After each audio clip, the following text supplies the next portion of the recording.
Hello friends, welcome back to my channel real life style में आपका बहुत बहुत स्वागत है। आप देख रहे हैं 2018 का शॉर्ट पेपर्स और किसका सामाजिक अध्ययन का, ठीक है, जिसमें कि 31 से 90 निम्नलिखित प्रश्नों के उत्तर देने के लिए सही सबसे उपयुक्त विकल्प चुनिए।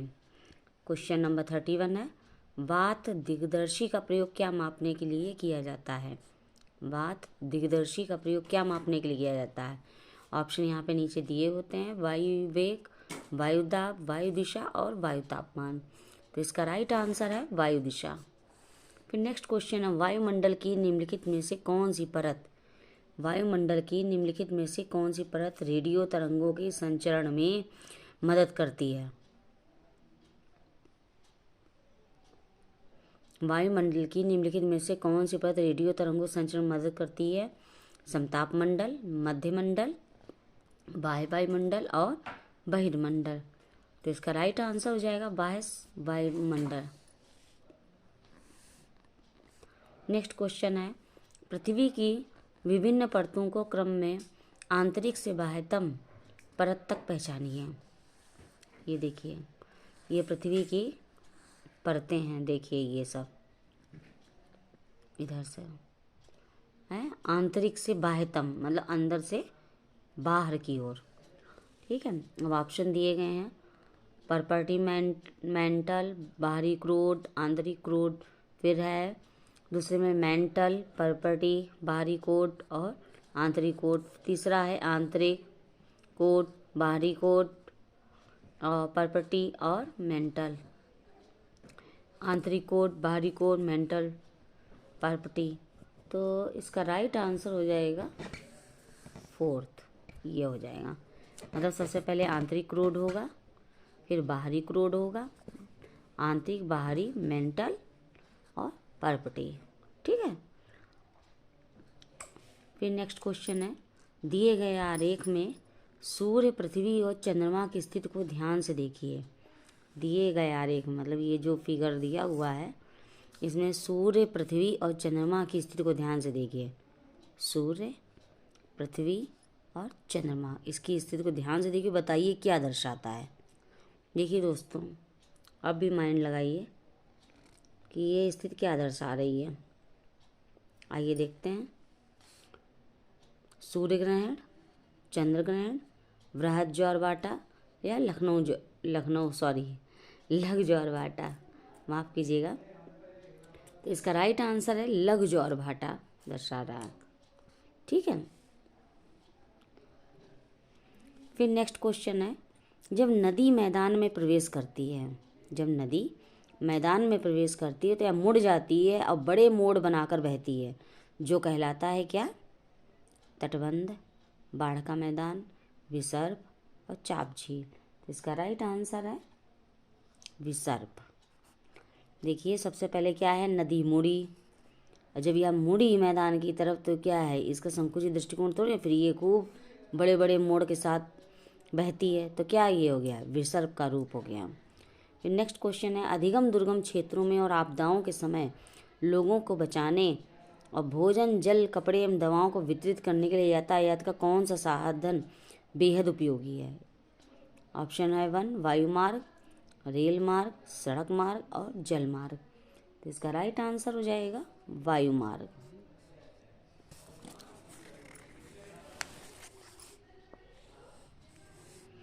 फिर नेक्स्ट क्वेश्चन है, भूगोल की वह शाखा जो विशिष्ट मानव जनसंख्या की संरचना विषय से संबंधित है कहलाती है। भूगोल की वह शाखा जो विशिष्ट मानव जनसंख्या की संरचना के विषय से संबंधित है कहलाती, क्या कहलाती, नगरीय भूगोल, जैव भूगोल, जनसांख्यिकी और मानव भूगोल। तो इसका राइट आंसर हो जाएगा जनसांख्यिकी।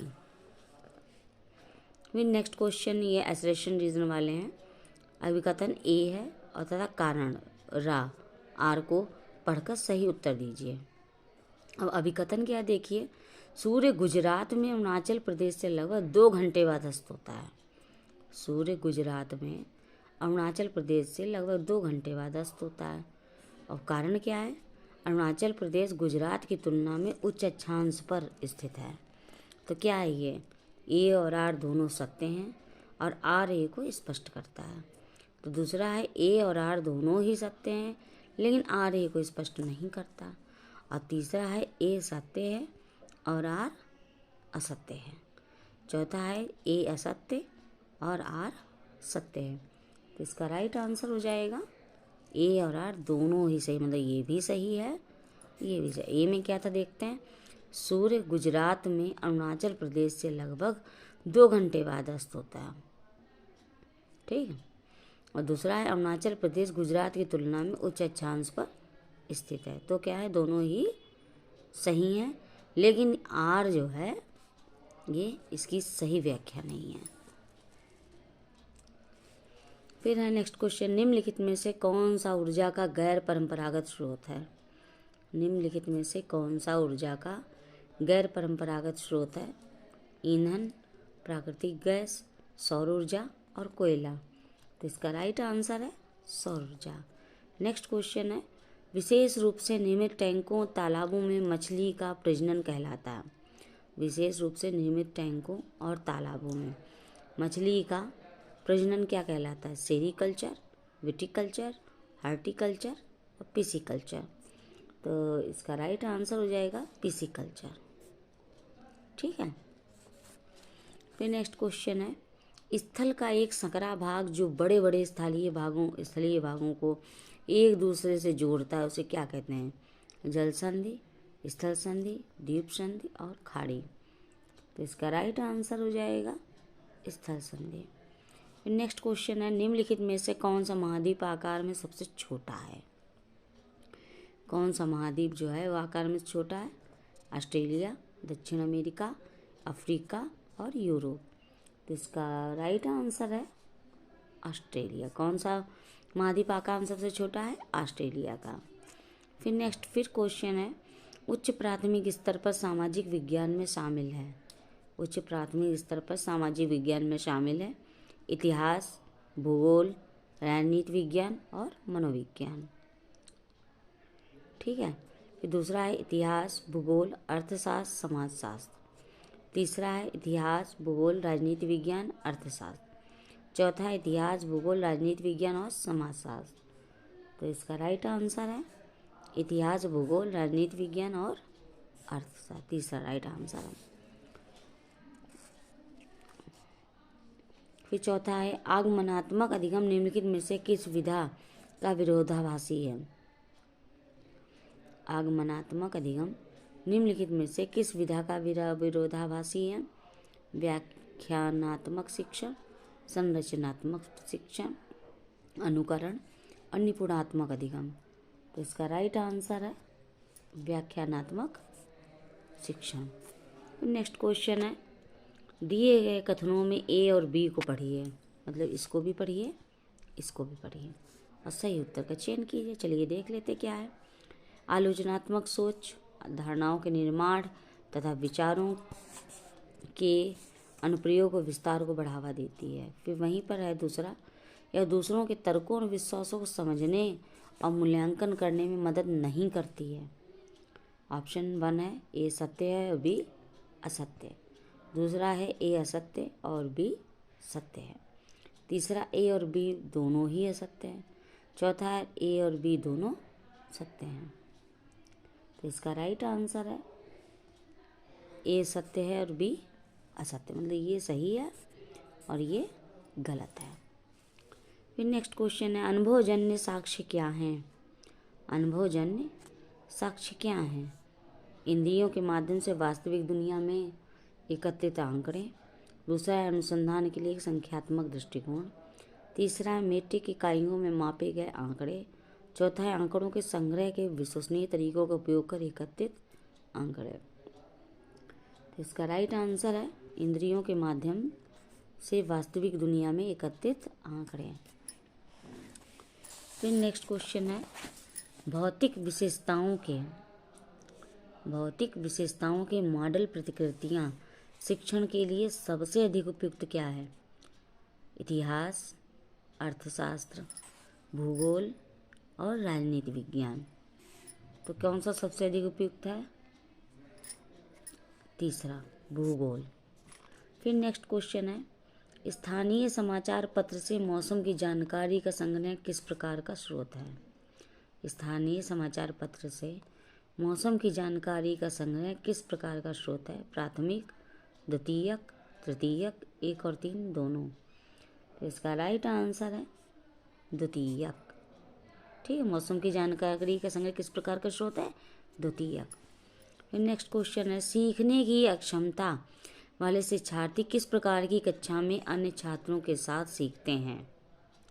सीखने की अक्षमता वाले, जो नहीं सीख सकते उनको अक्षमता वाले शिक्षार्थी कहते हैं। तो किस प्रकार की कक्षा में अन्य छात्रों के साथ सीखते हैं? अनन्य, विशेष, समावेशी या आधुनिक?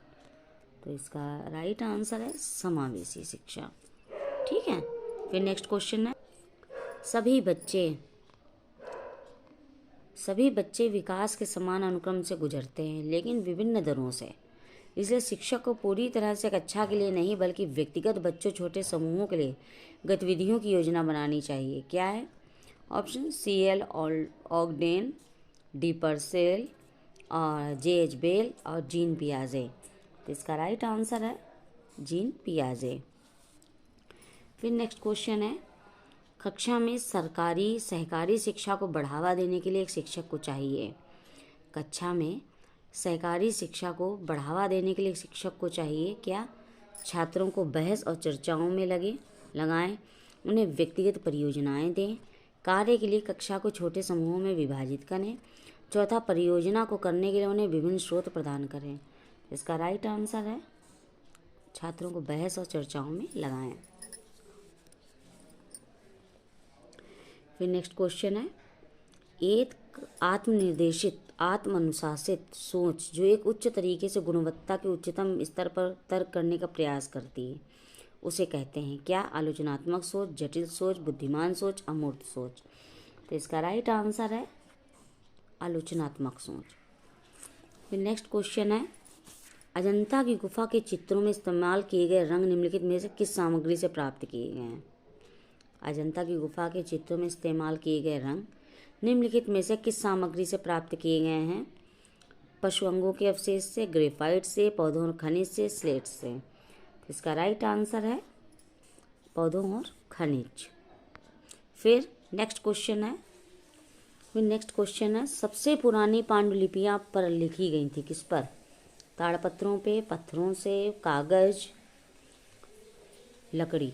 तो किस पर लिखी गई थी? ताड़पत्रों से पर।